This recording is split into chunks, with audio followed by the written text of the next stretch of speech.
very special guest today for this edition of The Elevator, which, as you know, is a program about people who have not only managed to elevate themselves against the odds, but also have done lots to elevate others and sent the elevator back down to help uplift the community and those around them. And I've got Aekta here with me today. I will let you all know the connection I have with her a little bit later on.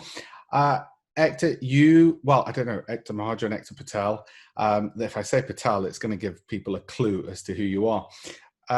You grew up in Hounslow, went to a state school, and then you got a first-class degree in business from King's College London and went on to Accenture and Deutsche Bank and then the civil service, including the cabinet office. Those are not names people associate with somebody who is not only female, not only from an ethnic minority, and from a state school. How did you do it? Well, big question.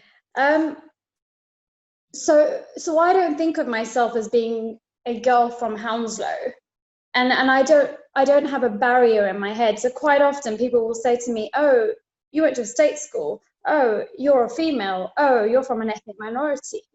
For me, I am a professional that wants to get ahead, that wants to achieve, and that I want to do the best I can.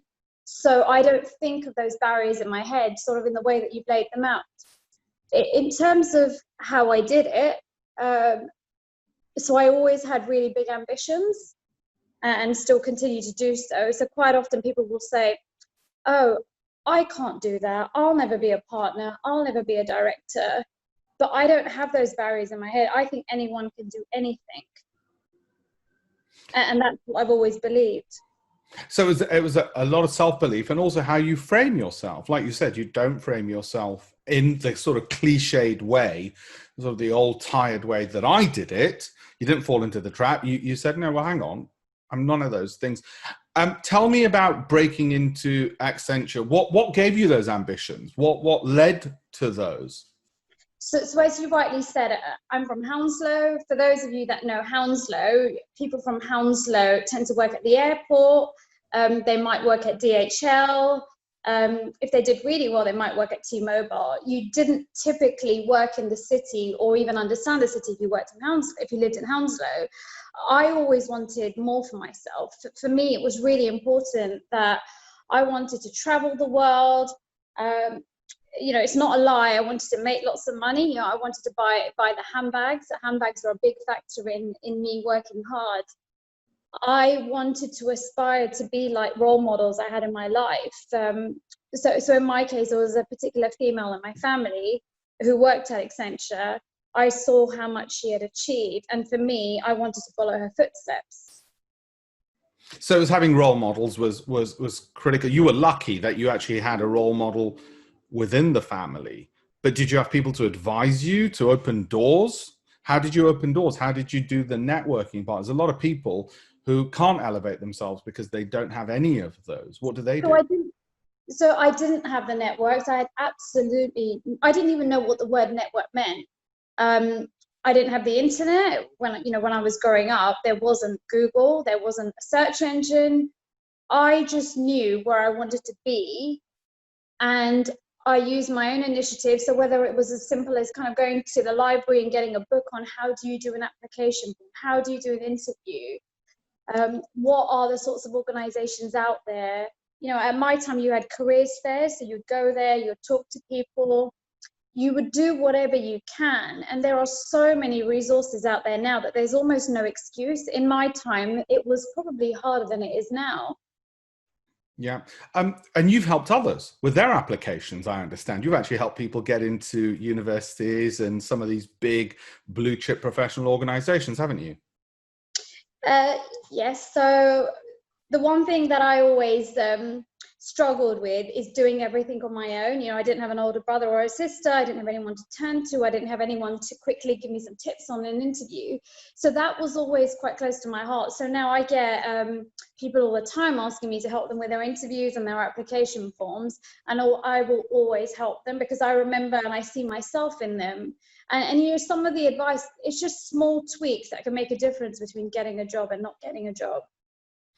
Tell me about Deutsche Bank. Again, not something which is easy to get into. It's very difficult, particularly, I don't want to again sound cliched, and I certainly don't make you sound like a victim, but how did you do it?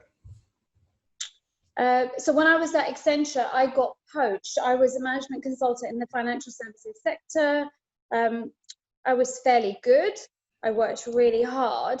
I got a bit fed up with consulting because of the instability of kind of which client you're working on, where you're based, and I don't like not knowing where I'll be next week and the week after.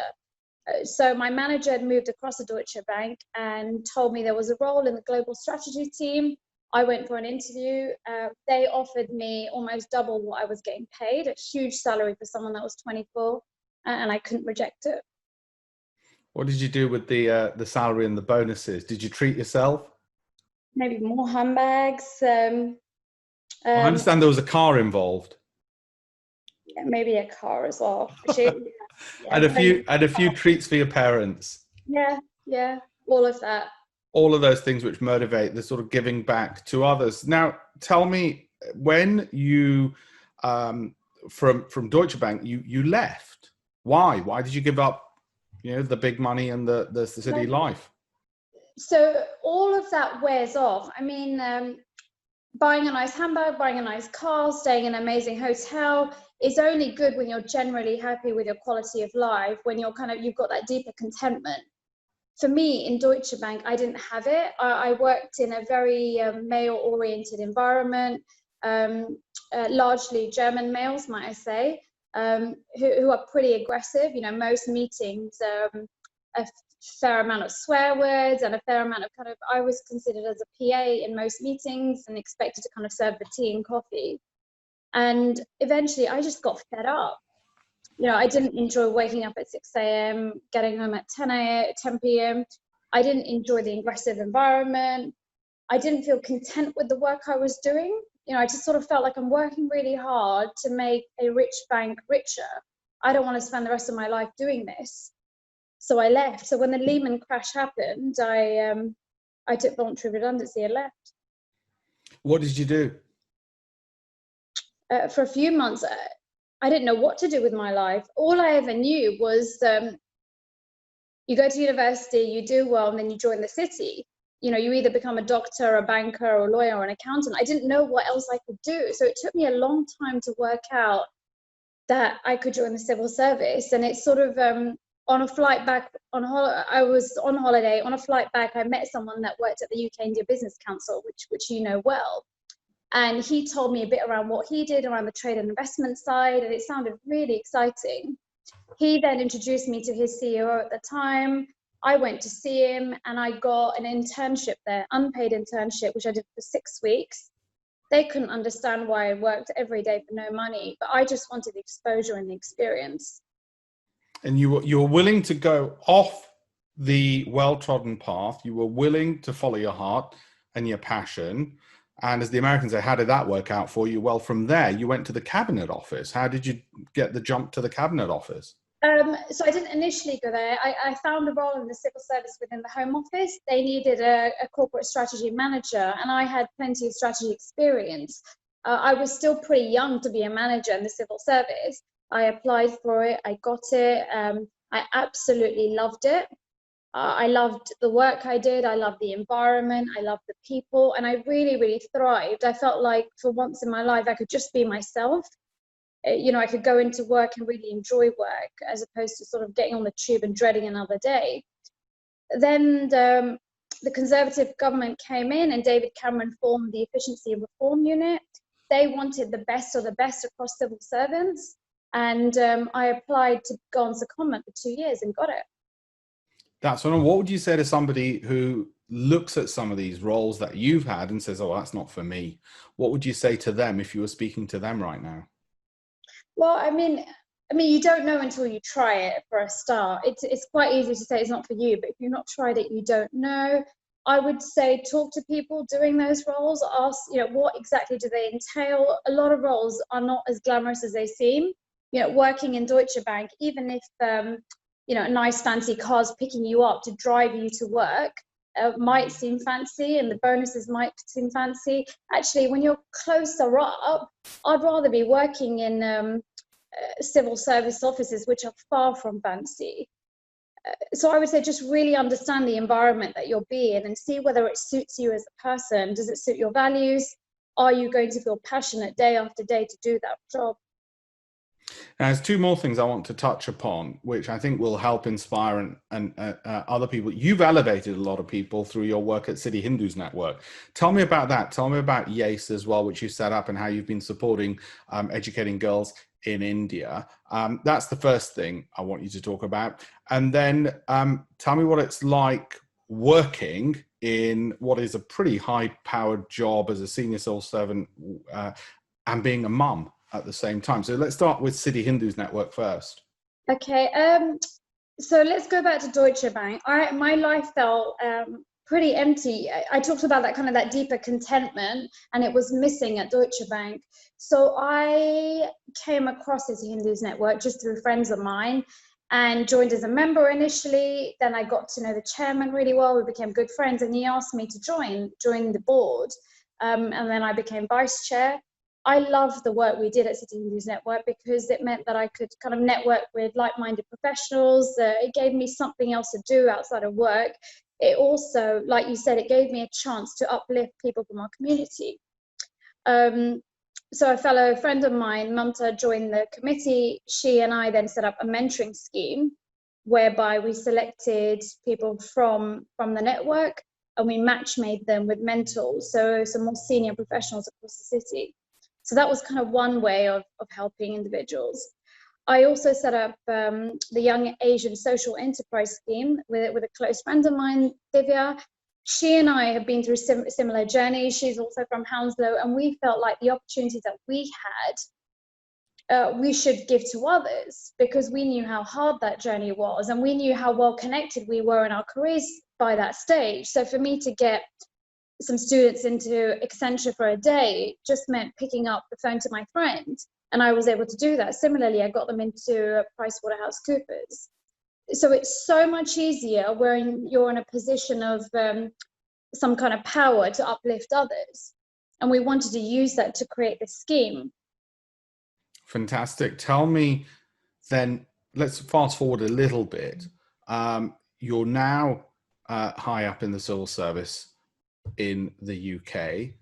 And by the way, in between all of that, you were a 30 under 30 for management today as well. So there's been great accolades to accelerate you forward and be a role model to others.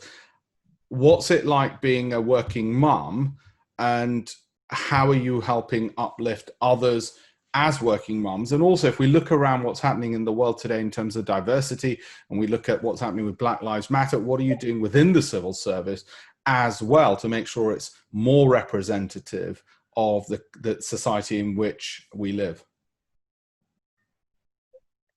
So there's a few questions there. So what's it like being sort of a senior representative in the civil service and a working mother?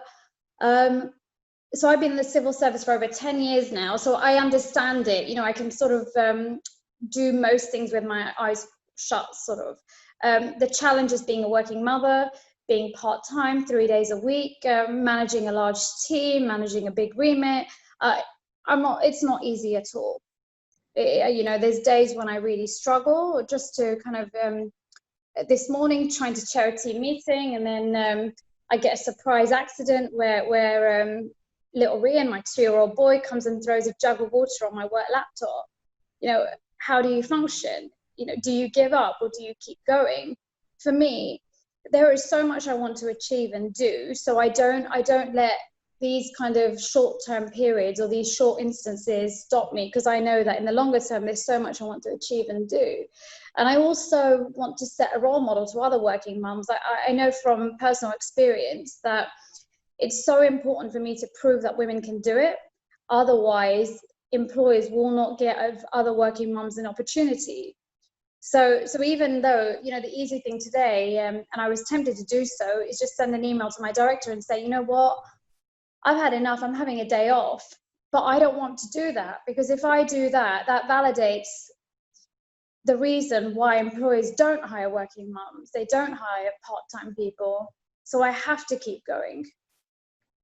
But equally, I think what you're saying is it's important to share these difficulties, because when we hear them, particularly other working moms who hear it, and they do have it in many ways more difficult than the dads do, and I'll let the audience know in a second how I know that for a fact in some cases, I think that lets people know that actually it's okay to feel the stress.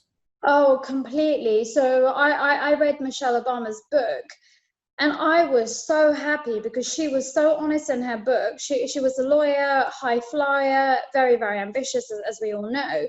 She had her 2 daughters, and she struggled. And just knowing that someone like Michelle Obama struggled and she had to give up her career makes me feel so good. And the more women that are honest and share their stories, the better, you know, we feel. It's too easy for women to make it look like, you know, women cannot have it all, when actually it's really hard to have it all, if not impossible.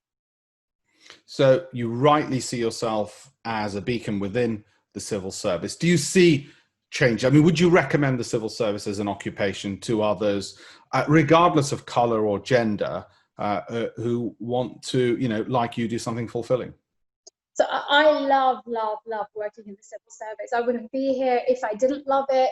I mean, you don't get paid the big fat salaries, less handbags for me, I guess.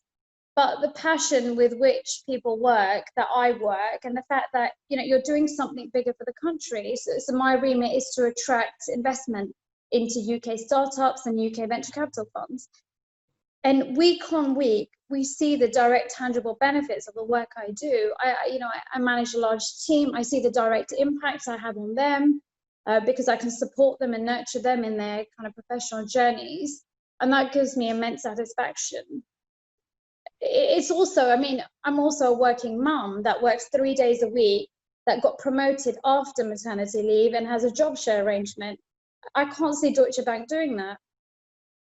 So I guess one of your messages is there needs to be still a lot of changes in the big corporates, and we need people like you to be continuing to be vocal and honest, as you've been. Time's got the better of us. Are there any closing messages you'd want to give to somebody, maybe even yourself from when you were 14 years old at school, sitting at that desk, wondering what you're going to do with your life? What message would you want to give? Don't give up, keep persevering. If you get rejected, try again, and then try again. Don't be afraid to be yourself. When I first joined kind of consulting and banking, I thought I had to be more alpha female, and you don't need to be. You can be authentic, you can be yourself and still do well. Aekta, thank you very much. We better, in the interests of transparency and full disclosure, let everybody who's listening to this know that I'm privileged enough to be your husband. And there's probably a lot of people there sitting thinking, you lucky so-and-so. And indeed I am. Thank you very much indeed.